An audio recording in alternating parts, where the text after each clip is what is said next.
तो ऐसे धन्यवाद करते हैं अपने परमपिता परमेश्वर को, जिन्होंने हम सबको बनाया और हम सबको जीवन और सांस दिया। और हर दिन ये सुंदर से दिन और सुंदर से पल घड़ी के लिए अपने पिता और पुत्र को, दोनों को हम धन्यवाद करते हैं, क्योंकि एक हमारा परमेश्वर ही है, एक हमारा यहोवा पिता ही है जो हमें हमेशा संभालता है और हर घड़ी हर वक्त अपने दाहिने और धर्म हाथों में संभाले रहता है। तो हे मेरे भाई और बहनों, आप सभी को मेरा बहुत बहुत धन्यवाद हो परमपिता परमेश्वर के लिए, क्योंकि वो पिता हमारा बहुत अच्छा है। और सभी भाई और बहनें पिता के लिए बहुत बहुत धन्यवाद दे, क्योंकि हमारा पिता ऐसा परमात्मा है कि उसको सिर्फ धन्यवाद का ही भेंट चढ़ाना है और कुछ नहीं कहना है, और बस धन्यवाद का भेंट चढ़ा के, और क्या है ना, हम अपनी सारी दिक्कत परेशानी को दूर करते हैं और हमारा पिता हमारे सारे कलेशों को दूर करके हमें धन्य दान करता है। क्योंकि उसने कहा है कि हे मेरी बेटी और बेटा, तुम मुझे क्या दे सकते हो, तुम मुझे कुछ ना दे करके सिर्फ तुम धन्यवाद ही का भेंट चढ़ाओ, क्योंकि जब तुम मुझे धन्यवाद का भेंट चढ़ाओगे तो तुम धन्य धान हो जाओगे। तो हे मेरे भाई और बहनों, अगर जो भी भाई और बहन दुख और कलेश में है, तो हम यही कहेंगे कि एक बार बस इतना बोलो कि हे मेरे विधाता, हे मेरे ऊपर वाले परम पिता परमेश्वर, क्या तूने मुझे नहीं बनाया? तूने भी तो मुझे बनाया है, मैं भी तो तेरी संतान हूँ ना। तो मैं जब तेरी संतान हूँ तो हे पिता, मैं भी तुझे पुकारता हूँ। हे पिता, मैं भी तुझे पुकारता हूँ, और मेरी और विनती और प्रार्थना को सुन और मेरे कलेशों को क्या कर, दूर कर। मैं तेरे बेटे यीशु नर्सरी के नाम से ये सारी दिक्कत और परेशानियों को आज्ञा देती हूँ कि मेरे घर से और मेरे शरीर से और मेरे कारोबार से दूर हो जा। तो हे मेरे भाई और बहनों, तुम्हारे बस इतना बोलने से वो सारे कलेश दूर हो जाएंगे, और सिर्फ तुम्हें अंदर अपने कमरे में जाना है और कोठरी को बंद करना, द्वार को बंद करना है। ये नहीं कि सिटकिनी में लगा लो, ऐसे जैसे द्वार को बंद किया जाता है, दरवाज़ा उठा लो और बस 10 मिनट के लिए परमात्मा के सामने बैठ जाओ। इतना ही कहना है कि धन्यवाद मेरे परमात्मा, आज से तो मेरी सारी दिक्कत परेशानी दूर हो चुकी है। धन्यवाद मेरे पिता, आज से तो मेरे सारे दुख दर्द दूर हो चुके हैं। धन्यवाद पिता, आज से तो मैं बहुत अच्छी हो गई। सच में हे मेरे भाई और बहन, जैसे आप कलेश में हो और उस परमात्मा से ऐसे 10 मिनट बात करोगे तो आपको इतना अच्छा महसूस होगा, और वो पिता तुम्हारे सारे दर्द को दूर करेगा। तुम्हें पता ही नहीं चलेगा कि वो दर्द था कहाँ तुम्हारे। तो जब तुम ऐसे करोगे तो परमात्मा की महिमा को देखोगे, तब तुम्हें समझ में आएगा कि सच में वो परमात्मा ऐसा है। लोग परमात्मा को तो बहुत कुछ कहते हैं, पर हे मेरे भाई और बहन, सच्चाई क्या है परमात्मा की, वो तो परमात्मा ही जाने। क्योंकि वो यहोवा हमारी सारी गाड़ी को सुनता है और हमें दृढ़ और मजबूत करता है। तो हम अपने परमात्मा के लिए एक भजन गाते हैं, क्योंकि हम भी बहुत कलेश में थे, हमारा कोई नहीं है, कोई साथ नहीं दिया हमारा, बहुत कलेशों में थे हम हमारी दर्द भरी कहानी आप सुनोगे तो रो दोगे। इसलिए हम आपसे यही कहेंगे कि जैसे भजन में कहा गया है ना कि मेरा कोई ना सहारा बिन तेरे, हे परम पिता परमेश्वर मेरे। तो सच में आज परमात्मा के अलावा कोई नहीं था। हमारे थे तो बहुत अपने, पर सब बेगाने हो गए। हम बहुत मुसीबत में थे, बहुत कलेशों में थे, बहुत बीमारियों से जूझे थे, पर किसी ने हमारी ओर नहीं देखा है। वो घड़ी, वो पल जब हम जिंदगी और मौत के बीच में थे मेरे भाई और बहनें, हर एक डॉक्टर, हर एक ओझा पंडा, हर किसी के पास हमने गए, मेरे भाई बाप लेके गए मुझे, पर किसी ने मुझे ठीक ना किया। लास्ट में यही बोला कि हमारे बस की बात नहीं है। सोचो, हमारे पास एक दो ठो बेटियाँ, ना कोई आगे ना कोई पीछे, भाई बाप का सहारा था, वो भी परेशान हो गए। लास्ट में आके हमने यही कहा कि एक बेटी का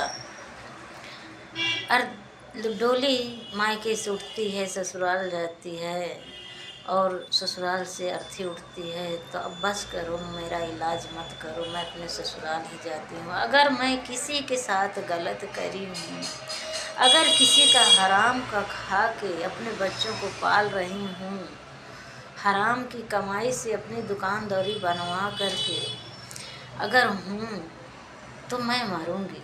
अगर मैं ईमानदारी से अपने बच्चों को अपनी दुकान और दौरी को बनाया है, तो मैं ज़रूर जीऊँगी। क्योंकि अब हे माँ, मैं तेरा दौलत अब नहीं बर्बाद करूँगी। क्योंकि मेरी माँ कहती थी मैं अपना खेती बाड़ी बेच दूँगी और तुझे बचाऊँगी, क्योंकि तेरे पास 2 बेटियाँ हैं, मैं तेरी बेटियों को तेरे जैसे नहीं पाल पाऊँगी। क्योंकि तू उनको बहुत अच्छे से परवरिश करी है। मैंने यही कहा कि अगर वो ऊपर वाले मेरी आवाज़ सुनता है, मेरी आवाज़ सुनता है वो मेरा ऊपर वाला यहोवा परमेश्वर, तो मैं किसी के साथ नहीं गलत करी हूँ, तो मैं जीऊँगी। अगर उसकी यही मर्जी है कि मेरे बच्चों के सर से पिता का साया छीन लिया है और पूरे परिवार को दूर कर दिया है, तो मुझे भी अगर दूर करना चाहता है तो उसकी मर्जी, जो उसकी इच्छा हो वो करे। पर सच में हम तो उस ऊपर वाले को कहते हैं, पर यहाँ तो हमें नीचे वाले खाने पे लगे हैं। नीचे वाले ही नहीं हमें जीने दे रहे थे। कौन नीचे वाले नहीं जीने दे रहे हैं? आके जानते हैं, आइए देखते हैं उस नीचे वाले को। सच में जैसे मायके से चले आते हैं हम, आके घर पे ना खाना ना पानी, कुछ नहीं, घर पे कोई बनाने खाने की सामग्री भी नहीं थी। और मैंने अपने माँ से, अपने पिता से, किसी से नहीं कहा कि मेरे पास कुछ नहीं।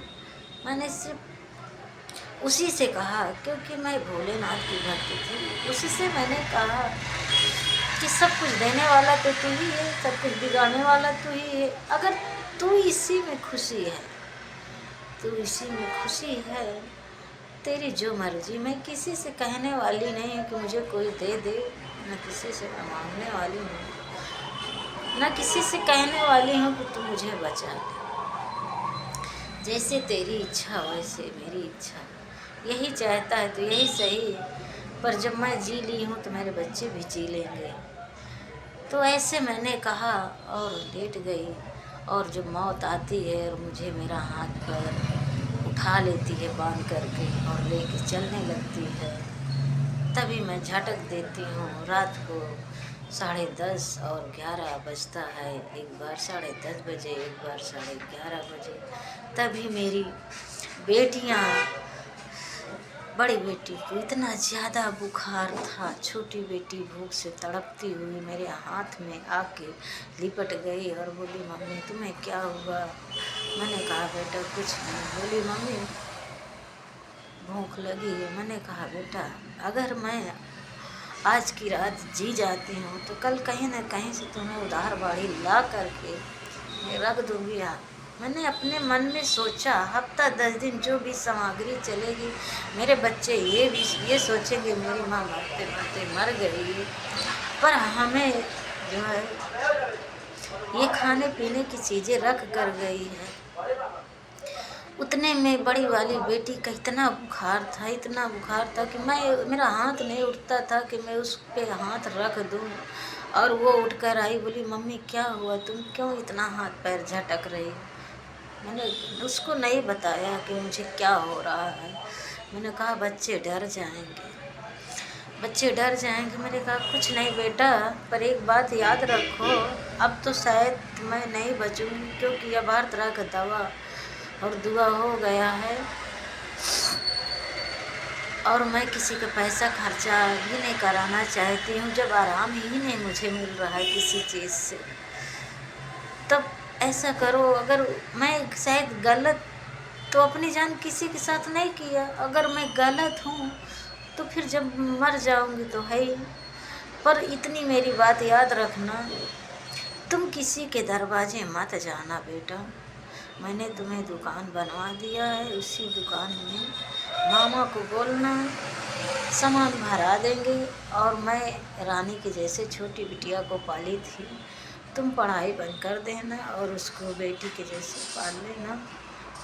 और एक मेरी फ्रेंड थी विद्या, मैंने कहा उसके साथ चली जाया करना, चौक से मार्केटिंग कर लाना। पर किसी परिवार वालों को अगर मुझे कुछ हो जाता है, किसी को मेरी लाश न छूने देना, मुझे इसी घर पे चाहे तुम दफना देना, मैं तुम्हारे साथ हमेशा रहूँगी। क्योंकि अब मुझे नहीं लगता है कि मैं बचूँ। तभी मेरी बेटी बोलती है, नहीं मम्मी, अगर तुम्हें कुछ हो गया ना तो मैं किसी को माफ़ नहीं करूँगी, क्योंकि तुम्हारे अलावा हमारा कोई नहीं है। तो मैंने कहा क्या करूँ बेटा, ये दर्द, ये शैतान मुझे जीने नहीं दे रहे, मौत आके मुझे बांध ले रही है, उठा ले जाती है, मुझे छोड़ देती है, मुझे मैं कैसे बचूँगी। ऐसा लगता था कि मैं कैसे पहले के जैसे होंगी।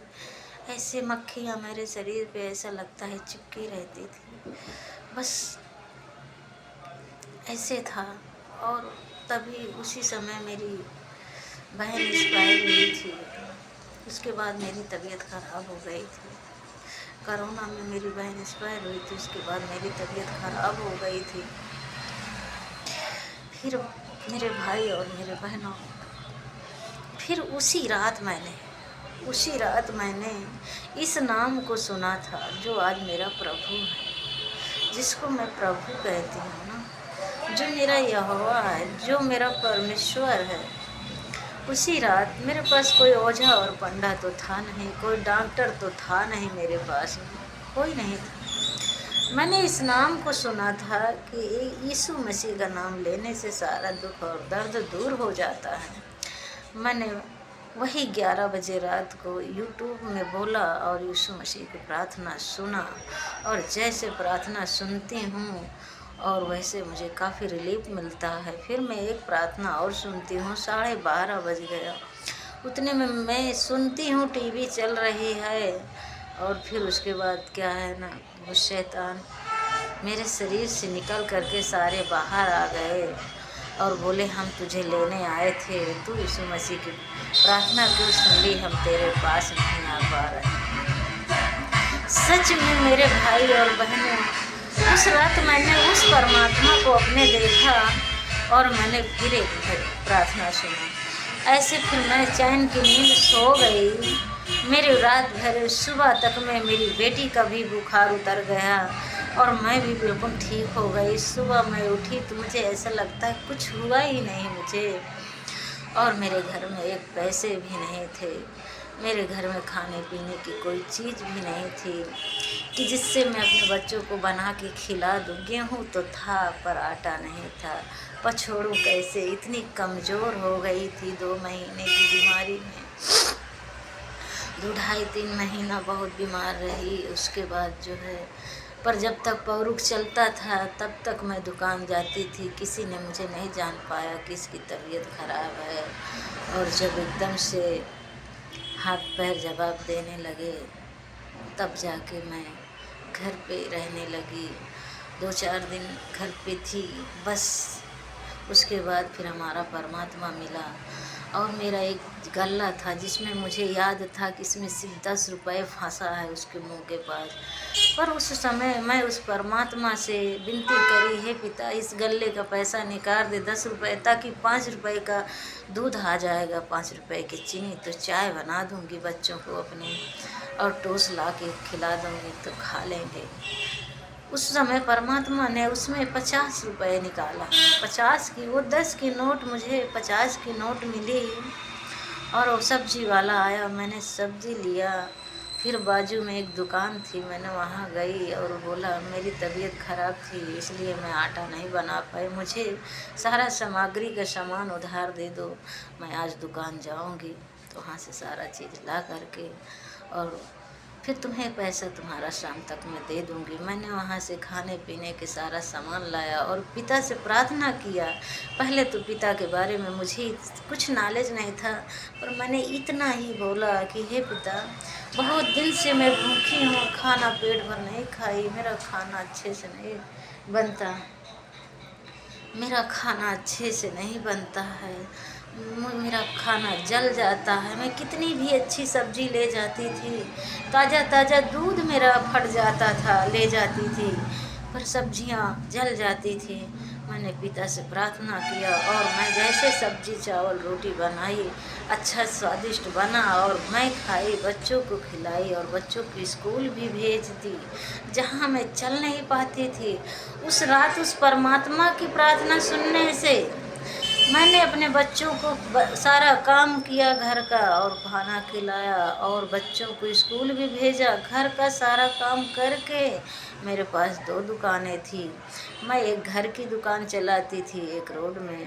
मैंने घर की दुकान गई और वहाँ साफ सफाई करी, परमात्मा की वचन लगा दिया और भजन सुनती रही परमात्मा की। और बच्चे स्कूल से आते हैं 2 बजे, फिर मैं चली जाती हूँ रोड की दुकान पे। वहाँ जाती हूँ, वहाँ सब बहनें बोलती हैं तुम्हें क्या हो गया, बहुत दिनों के बाद दिखी, इतनी दुबली हो गई, क्यों नहीं तबीयत ठीक होती। मैंने कहा पता नहीं क्या था, पर आज मैं ठीक हूँ इसलिए दुकान आई।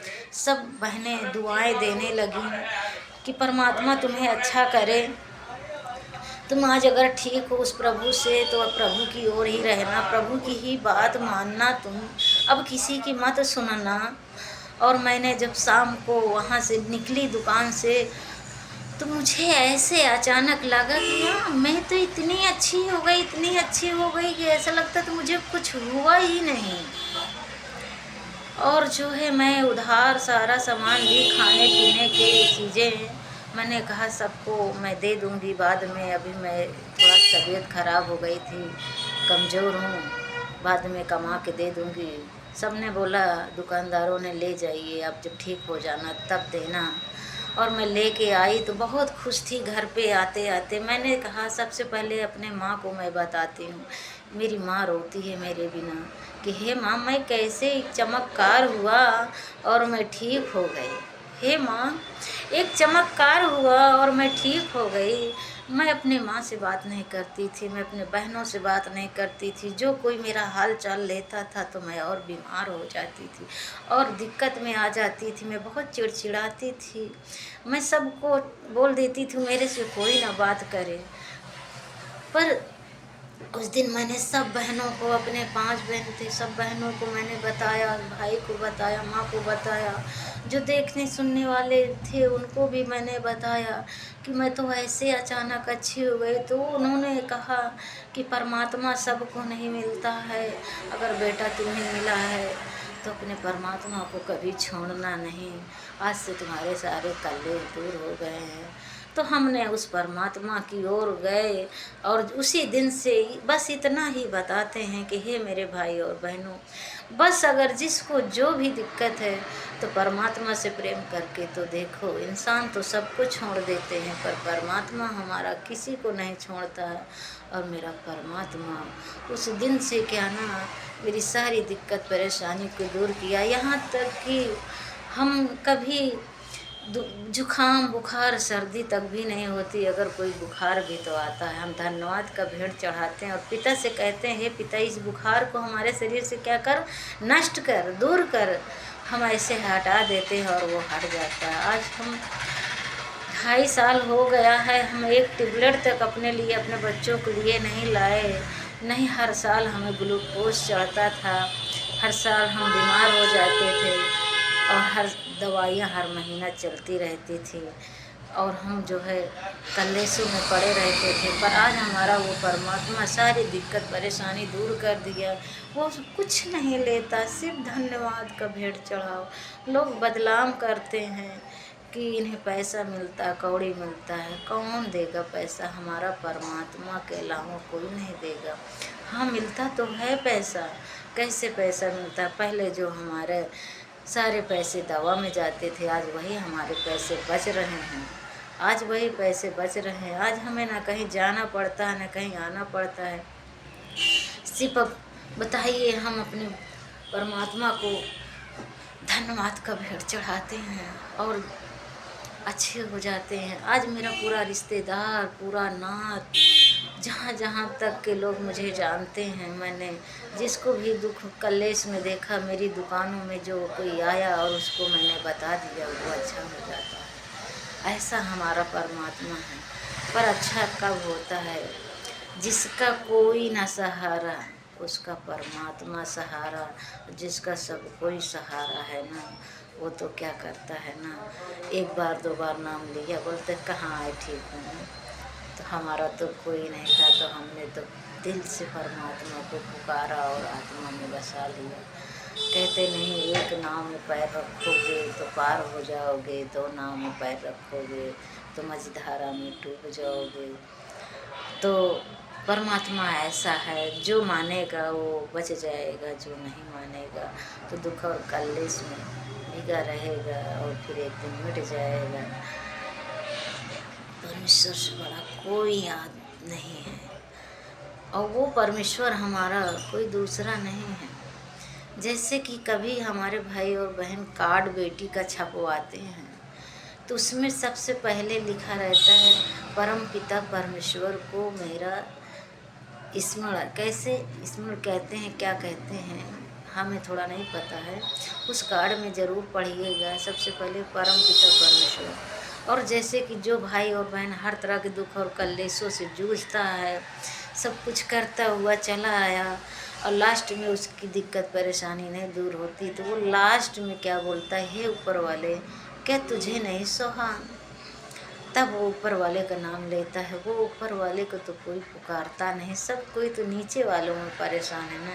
कहीं यहाँ जाता है, कहीं वहाँ जाता है, कहीं वहाँ जाता है। परमेश्वर ने हमको बनाया और हे इंसान, ऐसे इंसान थे कि वो उन्होंने परमेश्वर को ही बना डाले। परमेश्वर ने हमें बनाया और वो परमेश्वर को बना डाले। परमेश्वर ने हमें खाने के लिए दिया और वो परमेश्वर को ही खिलाने लगे। सोचो ज़रा, सोचो ज़रा, परमेश्वर ने हमें बनाया और वो इंसान परमेश्वर को बना दिया। परमेश्वर ने हमें खाने के लिए दिया और वो परमेश्वर को ही खिलाने लगे। तो परमेश्वर तो इतना बड़ा है, जब उसे किसी चीज़ की ज़रूरत होगी तो वो तो खुद में खुद ले लेगा। इसलिए जो है ना, परमेश्वर पिता बहुत महान है। उसको तुम क्या दे सकते हो? कुछ नहीं। हम तो उसकी संतान हैं। पिता और माँ हमारे माता और पिता हैं। पिता ने हमें जन्म दिया है, हम पिता को नहीं जन्म दे सकते ना, क्योंकि हम उसकी संतान हैं। अच्छा भला बताइए, कोई बच्चा अपने पिता को जन्म दे सकता है? नहीं दे सकता। इसलिए मेरे भाई और बहनें, जो परमात्मा ने दिया है वही ले लो और परमात्मा को देने के चक्कर में मत पड़ो, क्योंकि परमात्मा को देने लायक हम नहीं हैं। क्योंकि पिता ने तुम्हें बनाया, तुम पिता को ही बना डाले। यहीं पे तो इंसान से गलती है। परमात्मा ने कहा है कि तुम मंदिर और मस्जिद की ओर भागते तो हो, वो मंदिर और मस्जिद में बनी मूर्ति ईंट और पत्थर की है और वो मंदिर और मस्जिद भी ईंट और पत्थर से बनी है। तो क्या तुम्हारा घर ईंट और पत्थर से नहीं बना है? तुम्हारा घर भी तो ईंट और पत्थर से बना है। तो मैं क्या तुम्हारे घर में नहीं रह सकता? तुम्हारे घर में भी तो मैं रह सकता हूँ। पर नहीं, जब तुम एक इंसान हो के किसी के घर जाते हो तो वहाँ से कहते हो कि हम अपने घर जा रहे हैं। जब तुम अपने घर आते हो तब संतुष्टि पाते हो। जब तुम अपने घर आते हो तब संतुष्टि पाते हो, तो वो परमात्मा भी तो अपने घर में रहना पसंद करेगा। और परमात्मा कहता क्या है? क्या तुम नहीं जानते हो कि परमेश्वर की मंदिर तुम हो? परमात्मा की आत्मा तुम में वास करती है। और हमारे भाई और बहन जो संसारिक में है वो भी, और जो परमेश्वर में है वो भी। कभी हम सुना करते थे, बचपन में सत्संग होती थी तो ये सुना करते हैं कि कहावत में तो सबने कहा कि दर बदर मत भटक, आत्मा से देख तो परमात्मा तेरे पास है। जब परमात्मा हमारे आत्मा में है तो हम इधर उधर क्यों भटके मेरे भाई बहन। हम भटकते तो हैं इधर उधर, फिर भी क्या है, हमें शांति नहीं मिलती। सच में जिस दिन से आत्मा से परमात्मा को जोड़ लिया है, उस दिन से तो हमें कहीं नहीं जाना आना पड़ता है। और हर एक भाई और बहन जो परमात्मा से जुड़ गया है, उसका दुख दर्द दूर हो गया है। इसी बात में परमात्मा के लिए भजन हो जाए, क्योंकि आप सभी लोग सोचते होंगे ये कैसी कहानी बता रहे हैं।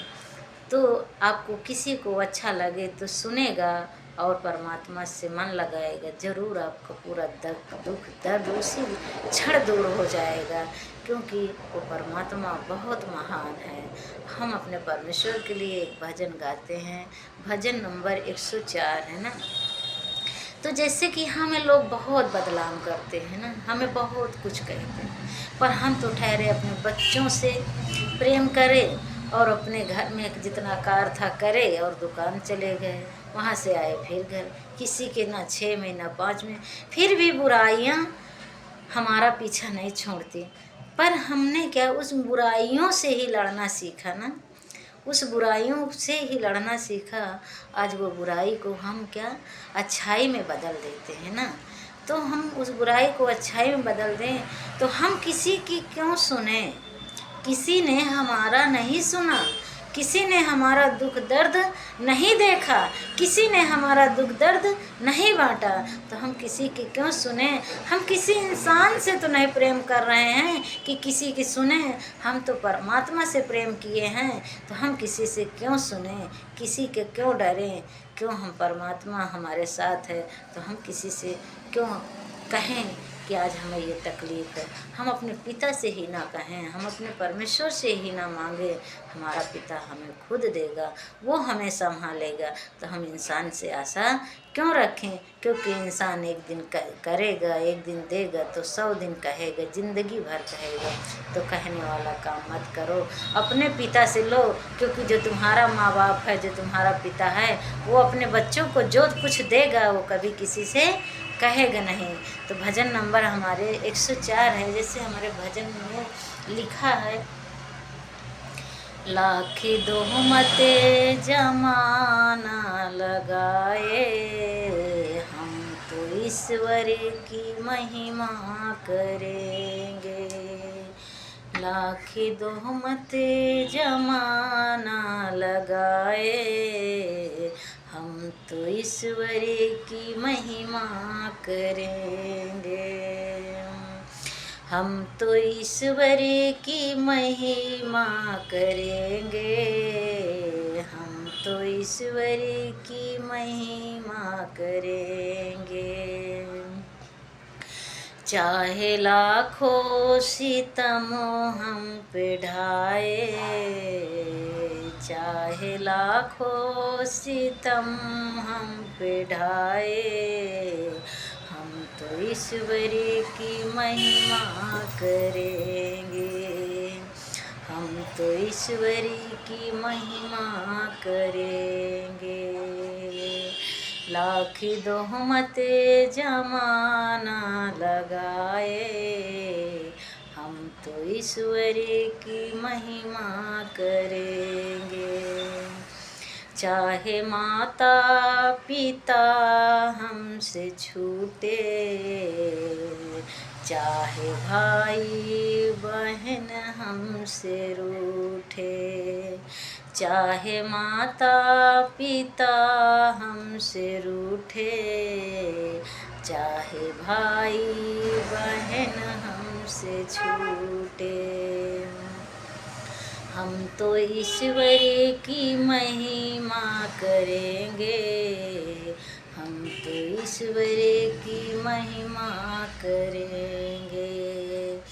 चाहे रिश्तों से रिश्ता ये टूटे, चाहे रिश्तों से रिश्ता ये टूटे, चाहे छूटे ये सारा जमाना, चाहे छूटे ये सारा जमाना, हम तो ईश्वर की महिमा करेंगे, हम तो ईश्वर की महिमा करेंगे। लाख दोहमत जमाना लगाए, हम तो ईश्वर की महिमा करेंगे। अब तो डरना है हमको किसी से, अब तो डर है ना हमको किसी से, और ना डर हमें जिंदगी से। अब तो डरना है अब तो डर है ना हमको किसी से, और ना डर हमें जिंदगी से। अब तो हमका सहारा मसीह का, अब तो हमको सहारा मसीह का, हम तो ईश्वर की महिमा करेंगे, हम तो ईश्वर की महिमा करेंगे। लाख दोहमत जमाना लगाए, हम तो ईश्वर की महिमा करेंगे।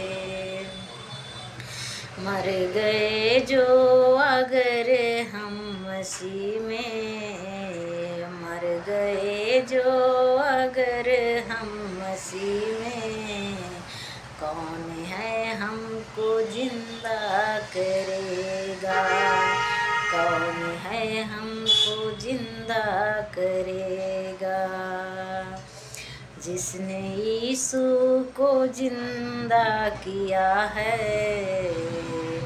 जिसने यीशु को जिंदा किया है, वही हमको भी जिंदा करेगा, वही हमको भी जिंदा करेगा।